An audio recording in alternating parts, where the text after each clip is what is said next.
Hello students, आज हम BA part third history के आधुनिक भारत के अध्याय 2 के बारे में डिस्कस करेंगे। हमारा जो पॉइंट है आज का वह है आंग्ल मराठा संघर्ष। आंग्ल मराठा संघर्ष 1775 से 1782 ईस्वी के बीच में हुआ था। आप इसको अच्छे से सुने और इस पर फिर आप क्वेश्चंस भी मुझे बनाकर भेजें। प्लासी व बक्सर के युद्धों के बाद 1765 में अंग्रेज भारत में एक शक्तिशाली स्थिति में आ गए थे। बंगाल में द्वैत शासन की स्थापना की जा चुकी थी और उनकी महत्वाकांक्षाएं चरम पर थी। दूसरी ओर पानीपत के तृतीय युद्ध, हमें पहले भी पहला टॉपिक जो हमने पढ़ा था, पहला अध्याय हमारा यही था, पानीपत का तृतीय युद्ध। तो पानीपत का तृतीय युद्ध हुआ था 14 जनवरी 1761 में। अहमद शाह अब्दाली के हाथों करारी हार के बाद मराठे कमजोर पड़ गए। यद्यपि पेशवा माधवराव ने स्थिति को संभालने का प्रयास किया, किंतु 1772 में क्षय रोग आप जानते हैं क्या होता है? ये एक टीबी जिसे हम बोलते हैं ना, टीबी की बीमारी, जो क्षय रोग से अचानक माधवराव की मृत्यु हो गई और इस वजह से मराठा राज्य गहरे संकट में आ गया। मराठों के आंतरिक जो कलह था वह चरम पर पहुंच गया। फलतः अंग्रेजों को मराठा मामलों में हस्तक्षेप का अवसर मिल गया एवं आंग्ल मराठा संघर्ष प्रारंभ हुआ, जिनकी पहली परिणति प्रथम आंग्ल मराठा युद्ध के रूप में हुई।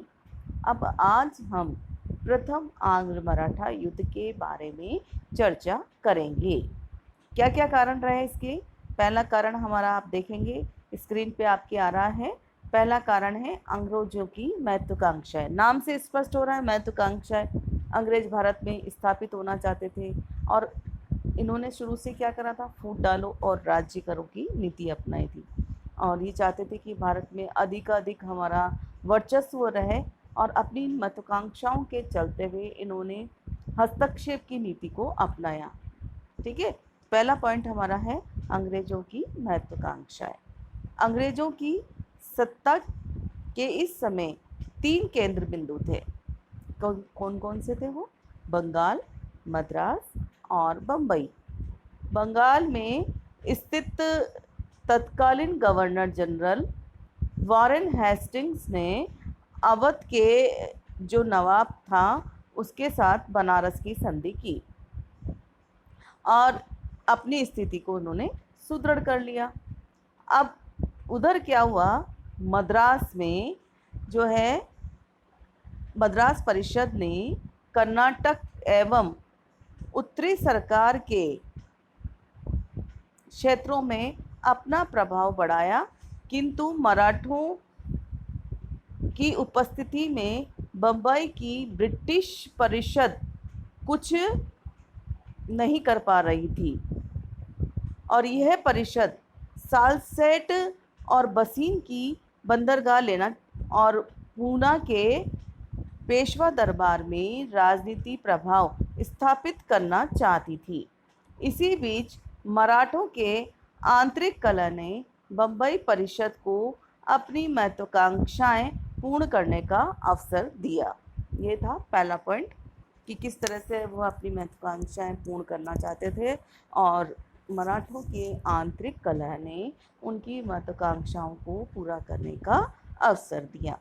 नेक्स्ट पॉइंट हम पढ़ेंगे, नंबर 2 हमारा पॉइंट है मराठों के आंतरिक कलह। हमने ऊपर भी यही पढ़ा कि आंतरिक कलह की वजह से ही उनकी महत्वाकांक्षाएं पनपी और उनकी महत्वाकांक्षाओं को पूरा करने का अवसर मिला। अब क्या आंतरिक कलह थी इसके बारे में हम देखेंगे। पेशवा माधवराव की निसंतान मृत्यु हो गई। अब इसके बाद क्या हुआ, उनका जो भाई था नारायण राव उसको पेशवा बनाया गया, किंतु उनका चाचा रघुनाथ राव, जिसे राघोबा भी कहते हैं, स्वयं को पेशवा बनाना चाहता था। अतः उसने षड्यंत्र पूर्वक नारायण राव की हत्या करा दी। फलतः अन्य मराठा सरदार उसके विरोधी हो गए। इन सरदारों का नेतृत्व नाना फडणवीस, इनका जो मूल नाम है उनका नाम है बालाजी जनार्दन, कर रहे थे। नाना ने पेशवा नारायणराव की विधवा पत्नी से उत्पन्न नवजात पुत्र को, उसका नाम था माधवराव द्वितीय के नाम से पेशवा घोषित कर दिया और प्रमुख मराठा सरदारों के साथ मिलकर एक संरक्षक परिषद, नाराभाई परिषद का गठन किया। राघोबा भागकर बंबई परिषद के पास अंग्रेजी सहायता प्राप्त करने पहुंच गया और अंग्रेज तुरंत उसकी सहायता के लिए तैयार हो गए। स्पष्ट हो गया ना। राघोबा बना, लेकिन नाना साहब ने उसको हटाकर जो है उसको, नाना जो फडणवीस थे उन्होंने हटा दिया और नवजात पुत्र को पेशवा घोषित कर दिया। तब राघोबा भागकर अंग्रेज़ों के पास आ गया और अंग्रेज़ यही चाहते थे कि हम इनमें इंटरफेरेंस करें और उन्हें इसमें सफलता मिली। तीसरा हमारा पॉइंट है सूरत की संधि। प्रथम आंग्ल मराठा का जो तत्कालीन कारण था वो यही है।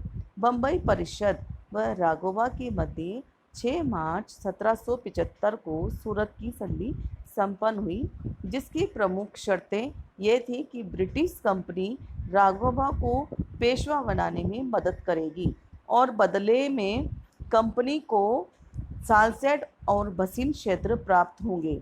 संधि के अनुसार राघोबा अंग्रेज सेना के साथ पूना की ओर बढ़ा तथा प्रथम आंग्ल मराठा युद्ध प्रारंभ हो गया। ठीक है, ये थे कारण। अब आंग्ल मराठा युद्ध की जो प्रमुख घटनाएं हैं वो क्या क्या हैं, हम उसको भी डिस्कस करेंगे। राघोबा तथा कंपनी की सेनाओं ने संयुक्त रूप से पूना पर चढ़ाई की। राघोबा आपको पता है ना कौन था? राघोबा मराठा ही था ये, और इसने मदद मांगी थी कंपनी से। तो इन दोनों की संयुक्त सेना हो गई और उन्होंने पूना पर चढ़ाई की और 1775 में अरार्स का अनिर्णायक युद्ध हुआ। ठीक है, इस बीच भारत में सर्वोच्च ब्रिटिश सत्ता गवर्नर जनरल व उसकी कलकत्ता परिषद ने सूरत की संधि को अमान्य घोषित कर युद्ध बंद करने का आदेश दिया, क्योंकि पहला, इस पर राघोबा के हस्ताक्षर थे और वह अब पेशवा नहीं था। नंबर 2, इससे कंपनी को अनावश्यक युद्ध में कूदना पड़ा। कलकत्ता परिषद ने कर्नल अपटन को पूना वार्ता हेतु भेजा। दोनों पक्षों में 1776 में पुरंदर की संधि हुई, जिसकी प्रमुख शर्तें थीं, अंग्रेज राघोबा का साथ नहीं देंगे और सालसेट अंग्रेजों के पास ही रहेगा। अरास युद्ध के समय अंग्रेजों ने सालसेट पर अधिकार कर लिया था। ठीक है, गोडार्ड ने 1780 में अहमदाबाद पर अधिकार कर लिया। बड़ौदा के गायकवाड़ को अपनी ओर मिला लिया, किंतु पूना पर उसका आक्रमण विफल रहा। उधर पोफम ने सीपरी के युद्ध में सिंधिया को हराकर ग्वालियर को जीत लिया। इधर हैदर अली ने नाना फडणवीस के कहने पर कर्नाटक पर आक्रमण कर दिया। फलतः अंग्रेजों को एक साथ 2 मोर्चों पर लड़ना पड़ा और उनकी शक्ति कमज़ोर हो गई और वे मराठों से संधि के लिए व्यग्र हो उठे। सिंधिया की मध्यस्थता से अंग्रेजों व मराठों के मध्य मई 1722 में सालबाई की संधि हुई तथा प्रथम आंग्ल मराठा युद्ध समाप्त हो गया। हो गया ना, स्पष्ट हो गया आपको कि प्रथम आंग्ल मराठा युद्ध में क्या हुआ। दोनों के मध्य सालबाई की संधि हो गई और सालबाई की संधि से युद्ध समाप्त हो गया। अब हम प्रथम आंग्ल मराठा युद्ध के परिणाम को देखेंगे। पहला पॉइंट है, सालबाई की संधि से सालसेट व थाना दुर्ग अंग्रेजों को मिल गया। नंबर 2, अंग्रेजों को राघोबा का साथ छोड़ना पड़ा तथा माधवराव द्वितीय को पेशवा स्वीकार करना पड़ा। मराठों को राघोबा के वार्षिक पेंशन देना स्वीकार करना पड़ा। तीसरा, सबसे महत्वपूर्ण परिणाम ये हुआ कि हैदर अली को पाबंद किया गया कि वह 6 माह के भीतर विजित प्रदेश लौटा देगा तथा पेशवा कर्नाटक के नवाब और अंग्रेजों के विरुद्ध युद्ध में शामिल नहीं होगा। यदि वह संधि के अनुसार कार्य नहीं करेगा तो महादजी सिंधिया उसके विरुद्ध अंग्रेजों का साथ देगा। नाना फडणवीस संधि के अनुसार मैसूर संबंधी शर्तों के विरुद्ध थे, क्योंकि ये उनके मित्र हैदर अली, जो अभी भी अंग्रेजों के खिलाफ युद्ध लड़ रहे थे, के प्रति विश्वासघात होता। 7 दिसंबर 1782 को हैदर अली की मृत्यु के बाद नाना फडणवीस ने इस संधि पर हस्ताक्षर करे, मतलब उन्होंने अपने मित्र के साथ विश्वासघात नहीं किया। मृत्यु उपरांत ही इस संधि पर उन्होंने हस्ताक्षर किए।